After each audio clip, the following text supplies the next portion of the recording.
na natin yung ulam natin. Parang may natira pang, may natira pa. Hindi pala naubos ng aking husband dear yung gulay na niluto ko kagabi. Ayun, meron pa. Ayan, meron pa palang okra. Tingnan mo nga naman. So, guys, sayang naman ito. Sayang naman guys, kung itatapon natin, huwag natin itapon kasi pwede pa natin siyang balito. Alam mo kung saan ko siya ihahalo? Dito sa mushroom na nakuha ng husband ko sa backyard namin. At syempre, hahaluan natin ng talong. At syempre, hindi mawawala yung ating tanglad na panglasa at pampabango ng ating gulay. Huwag natin kalimutan, haluan natin siya ng ating malunggay na kung saan siya yung pinaka-importanting ingredients na gagawin natin, na lulutuin natin sa oras na ito. Kaya mangunguha muna ako guys ha.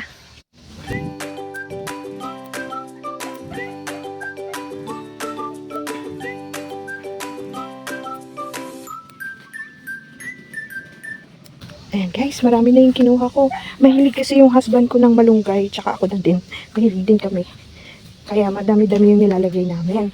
Guys, kanina ko pa hinahanap yung husband dear ko. Nasaan na kaya yun? Then, si Happy, sa oras na ito, kung anong ginagawa niya. Ay, naku, tong Happy ko. Wala nang kapaguran. Ako ang napapagod para sa kanya. Ayun na naman siya. Oh my gosh. Ayan guys. Kanina, naglilinis dun sa backyard. Ngayon naman, nag-grass cut. Ayan, busy siya guys, kaya balik muna tayo sa ating pagluluto. Kasi maghihimay pa ako ng malunggay. Alam mo kasi kami guys, mahilig kami sa malunggay, kaya maramihan kaming maglagay. At ito na nga ang ating mga ingredients. Nakikita nyo naman kung ano ang mga yan. At sa puntong ito guys, tayo ay magpapakulunan ng tubig. Guys, habang ako'y nagpapakulo, visit mo na kay Habi ha. Sobrang sipag talaga nitong asawa ko. I'm sure gutom to pagkatapos. Ayan guys, kumukulo na yung ating tubig, kaya ilagay na natin si tanglad. Manan natin si sibuyas, si atsyal, at si siling labuyo. Dahil madali lang naman silang lutuin, isama na natin si talong. At si talong, at si talong.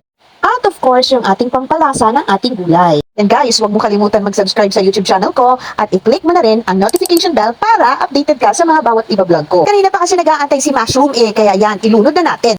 Sa amoy pa lang, ang sarap na. Walang kukonta, ako ang chef dito. Okay ka lang ba, Okra? Isasama na kita. Dahil isasama ko na si isang katutak na malunggay. Dinadamihan ko na guys kasi mahilig kami sa malunggay. Masustansya na, marami ka pang benefits na makukuha. Alam mo ba guys, ang malunggay ay meron din siyang potassium na katulad ng meron sa saging. At meron din siyang vitamin C na katulad ng sa orange. At meron din siyang calcium, protein, iron, at amino acids which help your body heal and build muscle. Wow, English yun ha. And also packed with antioxidant substances that can protect cells from damage and may boost your immune system. English yun. Salamat kay Uncle Google. Dahil luto na yung ating gulay, ready to eat na tayo.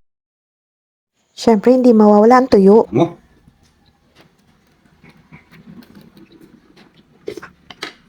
Sarap. Sarap. Very. Dandahan lang pa. Ang sarap ng gulay, no? Yeah, guys, kakain na kami. Kakainin na namin yung gulay.